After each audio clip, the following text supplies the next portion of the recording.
Assalamualaikum warahmatullahi wabarakatuh. Halo Sobat Teknik, selamat datang kembali di channel Rintek Edu, channel edukasi teknik untuk siswa SMK, mahasiswa vokasi, dan guru produktif. Pada video kali ini, kita akan membahas materi dasar elektronika yang sangat penting, yaitu cara menggunakan multimeter analog dengan benar. Khususnya multimeter analog merek Sanwa tipe YX360TRF yang masih banyak digunakan dalam kegiatan praktek di sekolah maupun bengkel teknik. Pada video sebelumnya, teman-teman telah mempelajari fungsi multimeter serta mengenal bagian-bagian utama multimeter analog Sanwa YX360TRF, seperti skala pengukuran, jarum penunjuk, selektor, dan terminal input. Pemahaman tersebut menjadi bekal penting sebelum kita masuk ke tahap praktik pengukuran secara langsung. Melalui video ini, teman-teman akan mempelajari langkah-langkah penggunaan multimeter analog secara benar dan aman, mulai dari pemilihan skala, pembacaan jarum ukur, hingga cara menghindari kesalahan pengukuran yang dapat merusak alat ataupun membahayakan pengguna. Yuk, kita mulai pembelajarannya.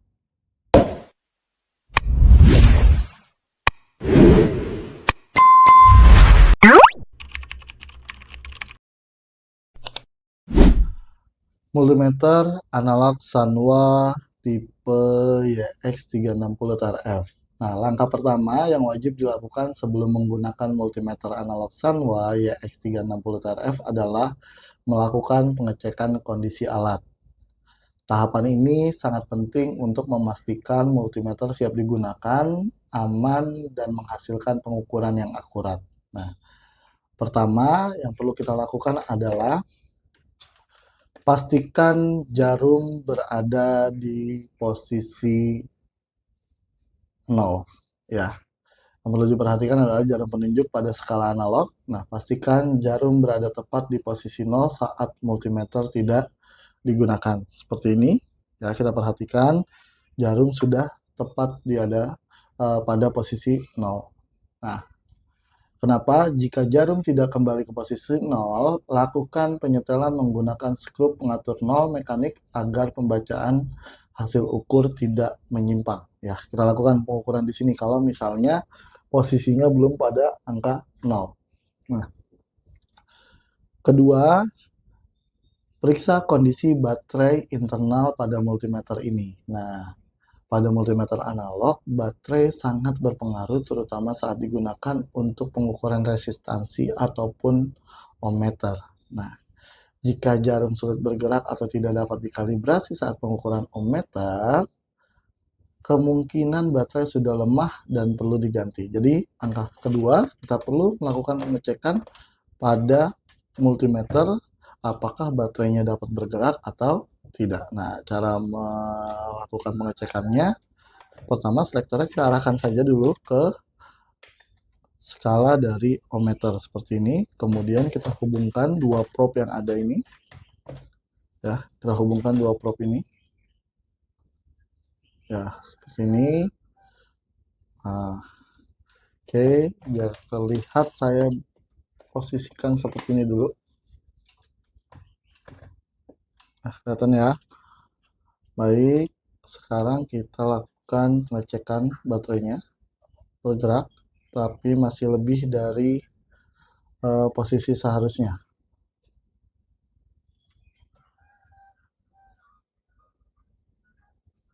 Kita putar jarumnya sampai ada di 0. Oke. Nah, ini sudah berarti di baterai tidak ada masalah. Nah, selanjutnya adalah melakukan pemeriksaan fisik pada bodi multimeter dan kabel probe. Pastikan tidak ada kabel yang terkelupas, ya. Dipastikan terlebih dahulu tidak ada kabel yang terkelupas. Kemudian ujung probe yang longgar, tidak ada ujung probe yang longgar, atau casing multimeter yang retak. Oke, di bagian casing pun tidak ada yang bermasalah. Maka setelah itu kita lakukan pengecekan kondisi probe dan rangkaian internal multimeter menggunakan mode ohmmeter. Tadi sudah kita praktekkan ya. Selangkahnya selain untuk mengecek kondisi baterai sebetulnya, Langkah tadi juga bisa untuk melakukan pengecekan kondisi dari probe. Nah, kalau itu sudah dilakukan, kita sudah juga melakukan kalibrasi tadi dengan menghubungkan ujung probe merah dan hitam, kemudian menggeser kemudian menggeser jarum supaya berada pada posisi 0 ohm meter. Nah, kalau misalnya dalam proses kalibrasi tadi jarum tidak mencapai posisi 0, meskipun sudah di setel sampai mentok misalnya, kita sudah putar sampai mentok di bagian zero adjusternya, hal itu menandakan adanya masalah pada baterai atau rangkaian internal multimeter. Ya, jadi kalau misalnya tidak bisa sampai 0, segera ganti baterainya sebelum digunakan.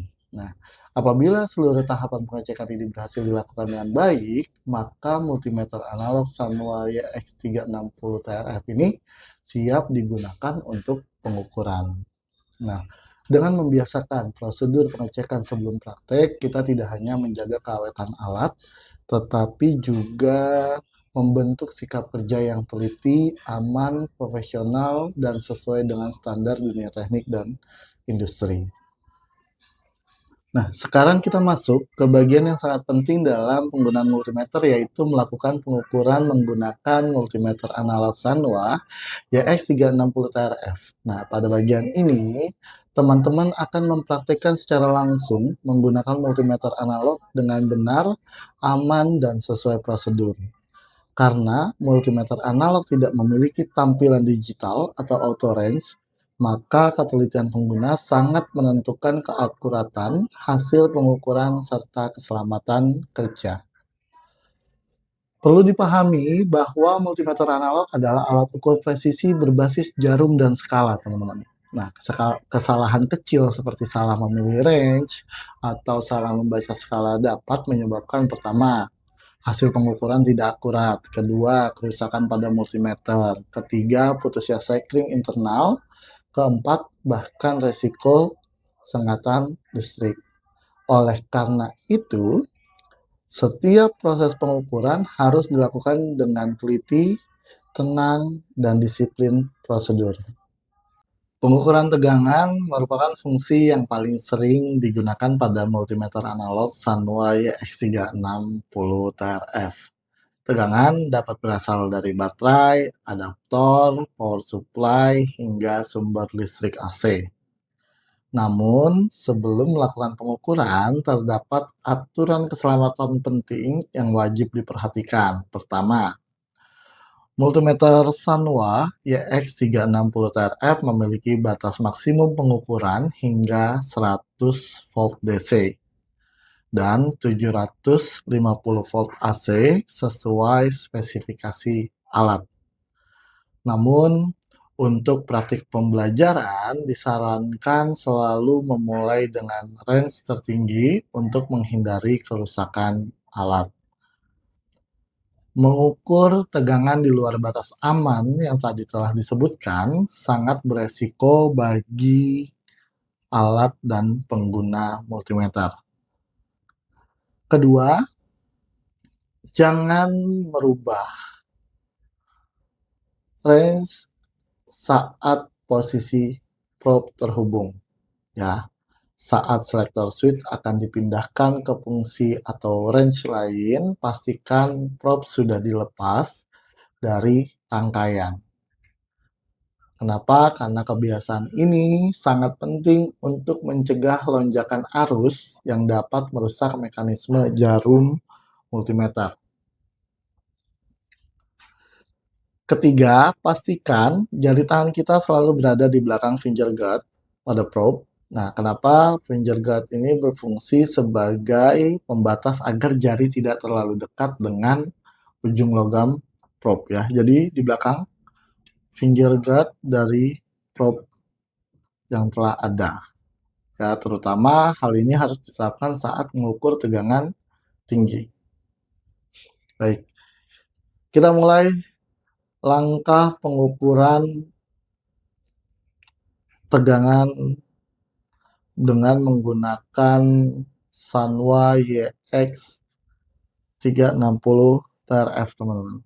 Pertama, kita putar dulu. Kalau kita ingin mengukur tegangan, kita putar tegangan mana yang mau kita ukur. Ya, di sini saya misalnya pertama kita mau mengukur tegangan AC atau DC terlebih dahulu. Ya, kalau misalnya kita mau melakukan tegangan DC terlebih dahulu, maka selektornya kita arahkan atau kita putar ke posisi DC dulu, teman-teman. Nah, posisi DC dari range yang tertinggi yaitu 1000, ya. Kita pakai yang 1000 terlebih dahulu. Nah, kalau sudah, karena multimeter ini tidak memiliki tombol select, sehingga pemilihan fungsinya sepenuhnya dilakukan melalui selektor manual. Ya. Dan yang kedua tadi, karena Sanwa YX360 TRF ini tidak memiliki auto range, maka pemilihan skala harus dilakukan secara manual. Nah, prinsip yang wajib diingat mulai dari range tertinggi, pertama. Kedua, turunkan secara bertahap hingga jarum bergerak di tengah skala. Jelas ya? Nah, tujuannya agar jarum tidak menghantam batas maksimal skala yang dapat merusak alat. Oke, sekarang kita melakukan pengukuran tegangan DC. Nah, di depan kita sudah ada satu buah papan rangkaian power supply yang seperti yang sudah saya jelaskan di video sebelumnya. Sampai dengan di titik ini adalah tegangan AC dan pengukuran DC hanya di bagian dua pin ini saja. Ya, kita nyalakan rangkaian power supply-nya. Kemudian kita naikkan MCB-nya, ya, sudah menyala. Nah, yang perlu diperhatikan sama seperti dengan menggunakan multimeter digital, ya, prop merah ke positif dan prop hitam ke negatif. Sekarang kita coba ukur dua pin ini, ya, kita coba ukurkan. Kenapa tidak prop hitam dan prop merah ini, prop merah harus ke positif dan prop hitam harus ke negatif? Kenapa? Karena di tegangan DC, jika polaritas terbalik, jarum akan bergerak ke arah kiri. Nah, kalau sudah salah seperti itu, segera lepaskan prop dan perbaiki posisi jarum agar bergerak ke kanan dengan normal. Ya, jadi dicek lagi, dikalibrasi lagi. Oke, nah sekarang kita lakukan ya. Oke, nah di sini kelihatan teman-teman ya, jarumnya bergerak sedikit saja dari angka 0 yang sebelah kiri. Kalau sudah seperti ini, karena pembacaannya terlalu sulit, kita turunkan skalanya ke skala yang lebih rendahnya, yaitu adalah 250. Kita turunkan ke 250. Kita coba ukur kembali. Ya, naik lebih jauh dibandingkan yang sebelumnya. Nah, kalau sudah seperti ini, karena masih jauh dari angka atau dari posisi tengah-tengah skala, ya, kita turunkan lagi, masih bisa kita turunkan lagi, yaitu ke angka 60. Sebentar, saya perbaiki dulu posisinya ya. Oke, kita turunkan ke posisi 50. Pakai skala 50, kita ukur kembali, ya. Nah, oke, seperti ini. Nah, hasil pengukuran yang ditunjukkan oleh jarum pada skala ini merupakan hasil dari pengukuran yang telah kita lakukan. Nah, pastikan membaca skala yang sesuai dengan range yang dipilih. Misalnya 0 sampai 10, 0 sampai 50, atau 0 sampai 250. Nah, karena kita pakai 0 pakai skala 50, berarti yang kita baca adalah 0 sampai dengan 50, yaitu pada posisi ini ya teman-teman ya. Batas skalanya yang atas, yang di bawah cermin, kemudian skala terjauhnya adalah 250, 50, dan 10. Ya. Nah, untuk menghindari kesalahan baca, usahakan pandangan jarum secara tegak lurus ya. Kemudian hindari sudut pandang miring, serta gunakan cermin skala sebagai panduan posisi mata. Kenapa? Kesalahan membaca skala adalah salah satu penyebab utama ketidakakuratan pengukuran multimeter analog. Ya. Kalau kemarin di video sebelumnya, yaitu pada saat melakukan pengukuran dengan multimeter digital, kita mendapatkan tegangan DC dari rangkaian power supply ini di angka 24, sekian. Ya. Nah, sekarang kita lihat hasilnya berapa. yang kita baca adalah skala 0 sampai 50 ya. Dia ada di tengah-tengah, hampir di tengah-tengah antara angka 20 dan 30. Oke.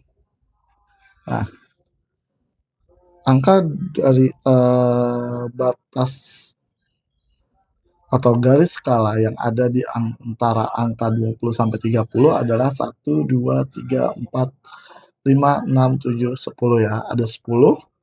Berarti setiap garisnya bernilai 1.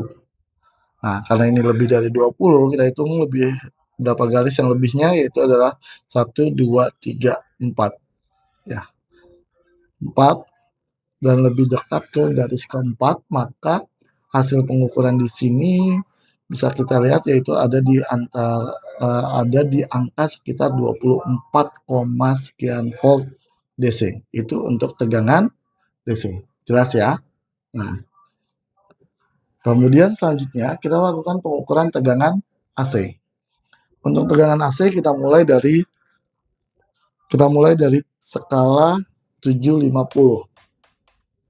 Oke. Kita lakukan pengukuran tegangan AC dimulai dengan skala 750, yaitu di bagian sini ya. Karena AC tidak memiliki polaritas, jadi tidak masalah kalau misal terbalik ya. Prop merah ataupun hitam kita hubungkan, prop merahnya ke netral, prop hitamnya ke fasa, itu tidak masalah dan dapat ditukar tanpa mempengaruhi hasil ukur. Nah, pengukuran AC ini biasanya dikhususkan untuk listrik rumah dan harus dilakukan dengan sangat hati-hati karena berhubungan langsung dengan keselamatan pengguna. Nah, sekarang kita coba ukur. Ya, merahnya kita arahin ke netral dengan skala 750 AC volt ya. Ingat, arahkan kemari.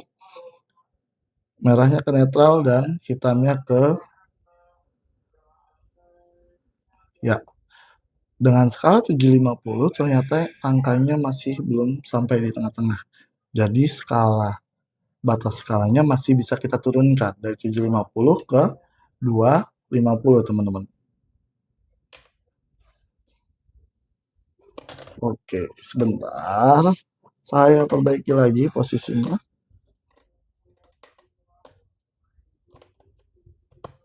Ya.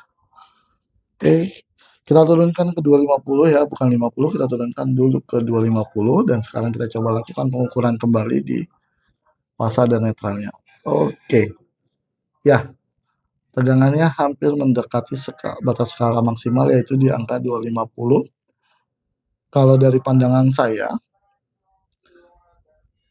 angka dari 200 ke 250 itu ada 10 garis dan berarti nilainya setiap garisnya adalah kita dengan cara 200 atau 250 dikurangi 200 berarti 50, 50 dibagi 10 berarti setiap garisnya bernilai 5. Sekarang dari angka 200 ke jarum itu ada di kisaran 1, 2, 3, 4, 5, 6, 7. 7 garis lebih sedikit. Nah, karena satu garisnya bernilai 5, maka 7 dikali 5 adalah 35. Berarti nilai dari tegangan AC yang saat ini kita ukur bernilai 235, sekian volt AC. Nah, dan ini pun tidak bermasalah walaupun merahnya di fasa dan hitamnya merahnya di netral dan hitamnya di fasa. Sekarang kita coba balik, hasilnya pun akan sama. Ya, ada di garis ketujuh lewat sedikit ya, berarti tegangan yang terbaca adalah 235, sekian.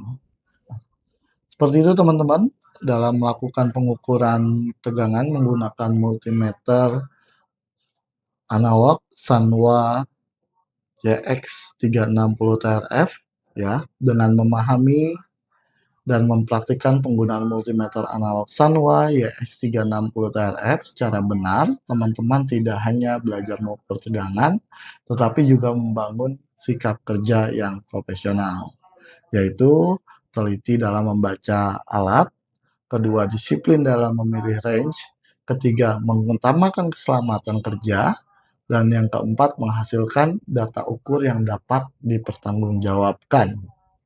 Ya.